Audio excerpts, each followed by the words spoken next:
दोस्तों आज जिस मूवी को हम एक्सप्लेन करेंगे वह एक मलयालम फिल्म है जिसका नाम एलावीज़ा पोंचीरा है। ये फिल्म 2022 में रिलीज हुई थी और IMDb पर इसे 7.3 की रेटिंग मिली है। ये एक क्राइम थ्रिलर फिल्म है जिसके लीड एक्टर सोबिन साहिर हैं, जिन्हें आपने 2024 में रिलीज हुई मूवी मंजुमल बॉयज में भी देखा होगा, जिसमें वो सीजू डेविड के किरदार में नजर आए थे। अगर आपने अभी तक वह वीडियो नहीं देखी है तो लिंक डिस्क्रिप्शन में है।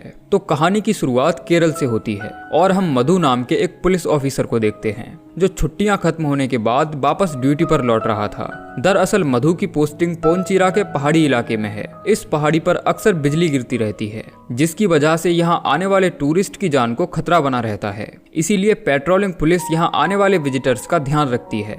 अब मधु मायापुरी पहुंचकर बस से उतरता है, फिर वहां से एक शेयर टैक्सी में बैठता है जो उन्हें पोंचीरा हिल टॉप तक लेकर जाएगी। फिर कुछ दूर चलने के बाद ड्राइवर जीप को रोक देता है। वह बताता है कि पहाड़ी पर कल रात तेज बारिश हुई है और कुछ पेड़ों के गिरने से आगे का रास्ता ब्लॉक हो गया है। इसीलिए मधु पैदल ही हिल टॉप की तरफ जाने लगता है। फिर वह घने जंगलों से होते हुए आगे बढ़ता है। तभी उसके पैरों पर कुछ लीच चिपक जाती हैं। अब जब वह पैरों को साफ कर रहा था तभी उसकी नजर खून के धब्बों पर जाती है, जिसे देखते ही वह तेजी से जंगल को पार करता है और एक पत्थर पर जाकर बैठ जाता है। फिर वह अपने लिए एक पैक बनाता है और इससे पहले कि वह उसे पी पाता, एक दूसरा पुलिस ऑफिसर हिल टॉप से नीचे आता है जो अपनी ड्यूटी खत्म करने के बाद घर जा रहा था। मधु उसे जाते जाते अलर्ट करता है कि नीचे संभल कर जाना, मैंने नीचे खून के धब्बे देखे हैं तो शायद वहाँ कोई क्रिएचर हो सकता है। फिर मधु ट्रैक करते हुए पुलिस स्टेशन पहुंचता है जहां एक दूसरा पुलिस ऑफिसर वेंक्यम पहले से ही तैनात था, जो बताता है कि वह भी कल अगले दिन घर चला जाएगा और उसकी जगह एक नया पुलिस ऑफिसर सुधी आने वाला है। वहीं मधु किसी बात को लेकर काफी परेशान लग रहा था। वह यहाँ आते ही सबसे पहले अपनी गन रीलोड करता है। फिर वेंक्या उसे खाने की प्लेट देता है, लेकिन वह अपना सारा खाना कुत्तों को खिला देता है। फिर अगली सुबह एक माँ अपने 2 बेटों के साथ हिल टॉप पर घूमने आती है, लेकिन मधु उन्हें आगे आने से मना करता है। फिर वह महिला बताती है कि उसके दिवंगत पति भी एक पुलिस कांस्टेबल थे जो इस जगह पर ड्यूटी कर चुके हैं और वह काफी समय से इस जगह पर आना चाहती थी। जिसके बाद मधु उन्हें आगे जाने देता है, लेकिन उस महिला का एक बेटा अपना कुछ सामान कार में ही भूल आया था, जिसे लेने वह वापस जाता है। फिर अचानक यहाँ का मौसम बिगड़ जाता है, जिसके बाद सुधी उन दोनों टूरिस्ट को अंदर चलने के लिए कहता है। तभी यहाँ तेज बारिश होने लगती है। वह महिला कहती है कि मेरा एक बेटा अभी भी बाहर है, लेकिन सुधी उन्हें अंदर ही रुकने के लिए कहता है। फिर अचानक बिजली गिरती है और सब लोग बहुत ज्यादा डर जाते हैं। अब जब तूफान थम जाता है तो उस महिला का दूसरा बेटा दौड़ते हुए बाहर जाता है। सुधी भी उसके पीछे जाता है और देखता है कि पहाड़ी से कुछ मीटर नीचे उस लड़के की लाश पड़ी है जो बिजली के गिरने से मारा जा चुका है। फिर वेंक्यम इस घटना की जानकारी नीचे देता है, जिसके बाद एम्बुलेंस के जरिए बॉडी को नीचे ले जाया जाता है। लेकिन मधु इस हादसे के बाद काफी परेशान था। वह रात भर ड्रिंक करता रहता है। फिर अगली सुबह वेंक्या यहाँ से जाने की तैयारी करता है और उसकी जगह एक दूसरा ऑफिसर सुधी ड्यूटी ज्वाइन करता है जो कई शराब की बोतल अपने साथ लाया था, लेकिन अभी मधु का मूड नहीं था। फिर वह नाश्ता तैयार करता है। तभी सुधी अपनी होने वाली वाइफ का फोटो दिखाता है और बताता है कि अगले महीने मेरी शादी होने वाली है। वह मधु को इनविटेशन कार्ड भी देता है। फिर सुधी खाने की तारीफ करता है, लेकिन मधु को उल्टी हो जाती है। जिसके बाद ये दोनों बाहर जाकर एंटीना ठीक करते हैं जो पिछली रात तूफान में नीचे गिर गया था। तभी सुधी देखता है कि बिजली गिरने से पिंकी भी मर चुकी है, जो उनकी पालतू कुतिया थी। फिर सुधी नहाने के लिए तालाब में चला जाता है, जबकि मधु गड्ढा खोदकर पिंकी को दफना देता है। फिर कुछ समय बाद एक कपल घूमते हुए पहाड़ी पर आता है। वहीं सुधी भी तालाब से नहाकर वापस आ गया था। फिर वह ड्रिंक करते हुए टल्ली हो जाता है और उसकी हरकतें किसी छिछोरे जैसी हो जाती हैं। तभी वह दूरबीन लेकर बाहर जाता है और उस कपल पर नजर रखता है जो यहाँ की हसीन वादियों का लुत्फ उठा रहे थे। जब मधु उसे ऐसा करते देखता है तो उसे अच्छा नहीं लगता। वह उस कपल के नजदीक जाता है और कहता है कि यहाँ ये सब करना अलाउ नहीं है, ये पुलिस का एरिया है। तभी लड़की उस पर भड़क जाती है और जाते जाते उसे यूनिफॉर्म पहनने की सलाह दे जाती है। तभी सुधी कहता है कि आखिर तुम्हारी प्रॉब्लम क्या है, तुमने मेरा सारा मजा खराब कर दिया। मधु जवाब देता है कि तुम्हें अपने काम से काम रखना चाहिए, दूसरे लोगों की लाइफ में घुसने की जरूरत नहीं है। वैसे भी 1 महीने बाद तुम खुद ये सब एक्सपीरियंस कर लेना। तभी पुलिस कर्मियों की एक टीम थाने का दौरा करती है, जिन्हें आता देख ये लोग फटाफट यूनिफॉर्म पहन लेते हैं। फिर एसएचओ गाड़ी से नीचे उतरता है और आते ही पूछता है कि यहाँ सिग्नल कहाँ आते हैं। मधु एक पत्थर की तरफ इशारा करता है, जिसके बाद वह बात करने उधर चला जाता है, जबकि सुधी उस महिला कांस्टेबल के साथ फ्लर्ट करने लगता है और उन्हें पहाड़ी से नीचे का नजारा दिखाता है। फिर मधु सभी के लिए नींबू पानी पिलाता है और ड्राइवर से पूछता है कि सर इतना गुस्से में क्यों हैं। वह पुलिस ऑफिसर बताता है कि इनकी बीवी का किसी दूसरे ड्राइवर के साथ अफेयर था और वह उसके साथ भाग गई है, इसीलिए सर बच्चों की कस्टडी को लेकर परेशान हैं। तभी अचानक इन्हें रेडियो पर एक नया अलर्ट मिलता है और ये लोग इमीडिएटली वापस चले जाते हैं। फिर सुधी और मधु आपस में ताश खेलने लगते हैं। तभी इन्हें रेडियो पर अलर्ट सुनाई पड़ता है, जिसमें बताया जा रहा था कि उन्हें मेलुकावी स्टेशन के पास एक महिला का हाथ मिला है। हो सकता है कि कातिल ने बाकी बॉडी पार्ट्स को भी इसी तरह दफनाया हो, इसीलिए सभी स्टेशंस को अलर्ट पर कर दिया जाता है। तभी सुधी पहाड़ी से कुछ मीटर नीचे जाता है और देखता है कि कुछ विजिटर्स यहाँ बैठकर नशा कर रहे हैं। जब वह उन्हें यहाँ से जाने के लिए कहता है तो उनमें से एक लड़का उसकी वीडियो बनाने लगता है, जो शायद कोई ब्लॉगर था, लेकिन मधु आते ही उन सबको यहाँ से भगा देता है। वहीं पुलिस की एक टीम उस कटे हुए हाथ की जांच करने आती है। फॉरेंसिक ऑफिसर बताता है कि ये हाथ किसी 30-32 साल की महिला का है। जांच में पता चलता है कि ये बॉडी लगभग 2 दिन पुरानी है, जिसे घर में इस्तेमाल होने वाले किसी धारदार हथियार से काटा गया है, जिसके बाद ऑफिसर जांच के आदेश देता है।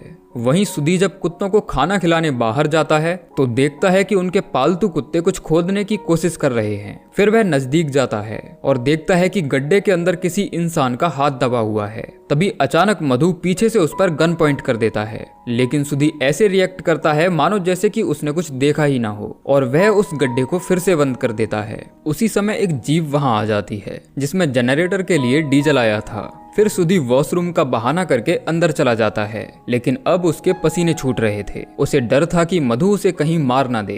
तभी मधु दरवाजा नॉक करता है और कहता है कि तुम पानी की बाल्टी बाहर ही भूल गए थे। उसी समय रेडियो पर फिर से खबर मिलती है कि उन्हें ह्यूमन बॉडी के कटे हुए कुछ पार्ट्स मिले हैं, जो शायद उसी महिला के हो सकते हैं। अब उस जीप के जाने के बाद मधु और सुधी साथ में ताश खेलते हैं, लेकिन सुधी काफी घबराया हुआ था। तभी अचानक यहाँ पावर फेलियर हो जाता है। सुधी कहता है कि मुझे जनरेटर स्टार्ट करने बाहर जाना होगा। फिर वह चुपके से अपना फोन पॉकेट में रख लेता है, लेकिन मधु उसे ऐसा करते देख लेता है, जिसके बाद वह गन लेकर उसके पीछे जाता है और कहता है कि मुझे कॉल करने के लिए तुम्हारा फोन चाहिए। दरअसल मेरे फोन का बैलेंस खत्म हो गया है। फिर वह सुधी का फोन लेकर उस चट्टान पर जाता है जहाँ नेटवर्क आते हैं। वह फोन से सिम को बाहर निकालता है और उसे पत्थर पर रगड़कर खराब कर देता है, जिसके बाद उसमें नेटवर्क आना बंद हो जाते हैं। फिर वह सुधी को उसका फोन वापस कर देता है, लेकिन अब वह फोन किसी काम का नहीं था, क्योंकि सुधी अब मदद के लिए किसी को नहीं बुला सकता था। इस बात से उसकी धड़कनें और बढ़ जाती हैं। उधर पुलिस को अब तक मर्डरर के बारे में कोई लीड नहीं मिली थी। ऑफिसर बताता है कि हमने उस महिला के सभी पार्ट्स को ढूंढ लिया है, जो 15 अलग अलग जगहों से प्राप्त हुए हैं, लेकिन उसका एक हाथ अभी भी गायब है। फिर दूसरा ऑफिसर कहता है कि हमें एक लोकेशन से न्यूज़पेपर की कटिंग मिली है, जिस पर खून लगा हुआ था और वह न्यूज़पेपर कोट्यम एडिसन का था, इसीलिए हो सकता है कि मर्डरर कोट्यम का ही रहने वाला हो। तभी मधु देखता है कि कुछ विजिटर्स रिस्ट्रिक्टेड एरिया में आ गए हैं, जिन्हें निकालने के लिए वह बाहर जाता है। फिर सुधी ऑफिसर्स को रिपोर्ट करने की कोशिश करता है। तभी वह देखता है कि मधु वॉकी टॉकी अपने साथ ले गया है, जिस पर वह उनकी बातें सुन सकता था, इसीलिए वह वायरलेस कम्युनिकेशन सिस्टम को बंद कर देता है। उसके ऐसा करते ही नीचे मौजूद ऑफिसर्स को लगता है कि सिस्टम खराब हो गया है, इसीलिए वो लोग चेक करने के लिए पोंचीरा हिल्स निकलते हैं। जब मधु ऑफिसर्स को आते देखता है तो समझ जाता है कि सुधी ने कुछ गड़बड़ की है। फिर अंदर चेक करने पर पता चलता है कि कम्युनिकेशन सिस्टम बंद है, जिसे वह फिर से ऑन कर देता है। फिर कुछ समय बाद पुलिस वालों की टीम टॉप पर पहुंचती है। ऑफिसर पूछता है कि तुम्हारा दूसरा साथी कहाँ है। मधु बताता है कि वह तालाब में नहाने गया है।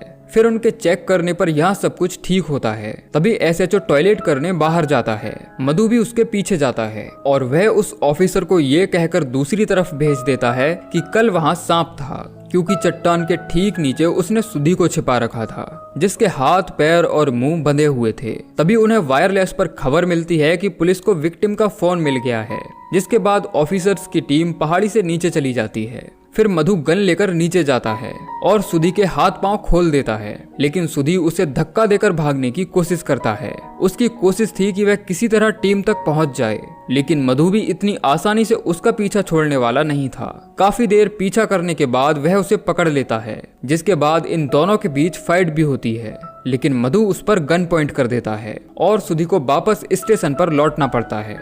वहीं पुलिस विक्टिम के फोन से पता लगा लेती है कि जिस महिला का मर्डर हुआ है उसका नाम अमृता था। वह कोट्यम में हाई स्कूल की टीचर थी।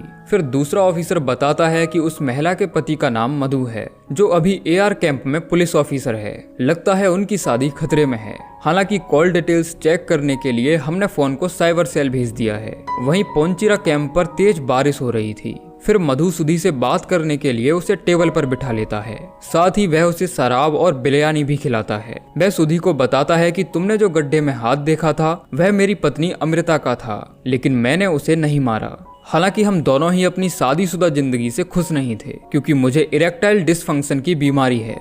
जब हमने डॉक्टर से सलाह ली तो उन्होंने इसे हनीमून डिप्रेशन बताया, लेकिन काफी दिन इलाज चलने के बाद भी मेरी हालत जस की तस बनी रही। फिर बाद में मुझे एहसास हुआ कि मेरी पत्नी का शारीरिक संबंध किसी गैर पुरुष के साथ है, लेकिन मैंने इस बात को अनदेखा कर दिया, क्योंकि हमारी शादी में पहले से ही काफी प्रॉब्लम्स चल रही थी। फिर एक रात मधु जब ड्यूटी से घर लौटता है तो देखता है कि अमृता ने छत से लटककर आत्महत्या कर ली है। ये देखकर मधु को गहरा सदमा पहुंचता है और वह बुरी तरह टूट जाता है।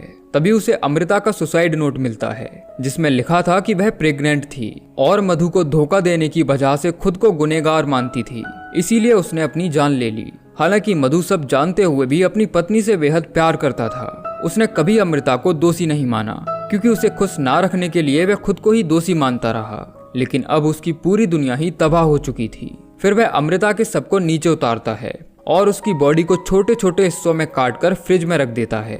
अब पूरी कहानी सुनने के बाद सुधी पूछता है कि उस आदमी का क्या हुआ जिसके साथ तुम्हारी पत्नी का संबंध था। मधु कहता है कि भोजन करवाने से हत्या के पाप का प्रायश्चित होता है, इसीलिए मैंने उस आदमी को वही खिलाया जिसे उसने जीवन दिया।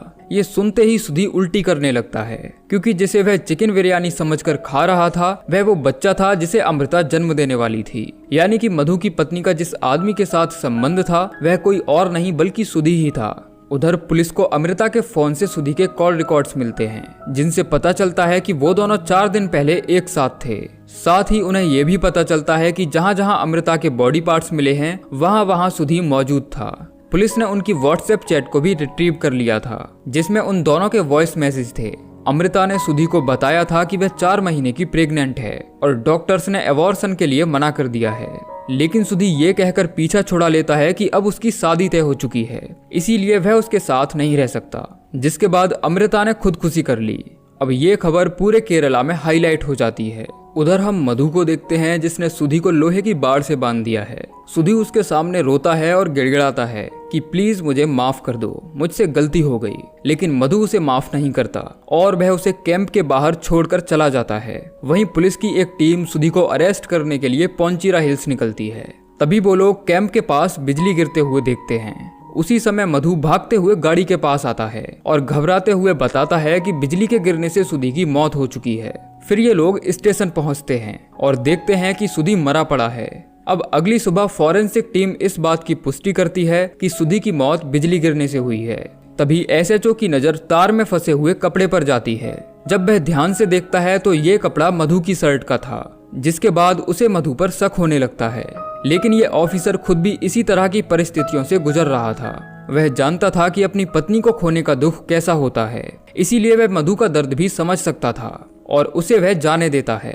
फिर वह अपने सीनियर ऑफिसर को रिपोर्ट करता है कि सुधी की मौत बिजली गिरने से हुई है और हमें इस जगह से कुछ भी संदिग्ध नहीं मिला है। जिसके बाद जांच बंद कर दी जाती है और सुधी की मौत को एक प्राकृतिक घटना करार दे दिया जाता है। जिसके बाद हम मधु को वापस उसके घर जाते देखते हैं और इसी के साथ ये मूवी एंड हो जाती है।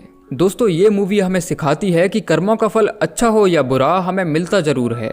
बाकी आप नीचे कमेंट करके बता सकते हो कि आपको ये कहानी कैसी लगी। मिलते हैं अगली वीडियो में, तब तक के लिए जय श्री कृष्णा।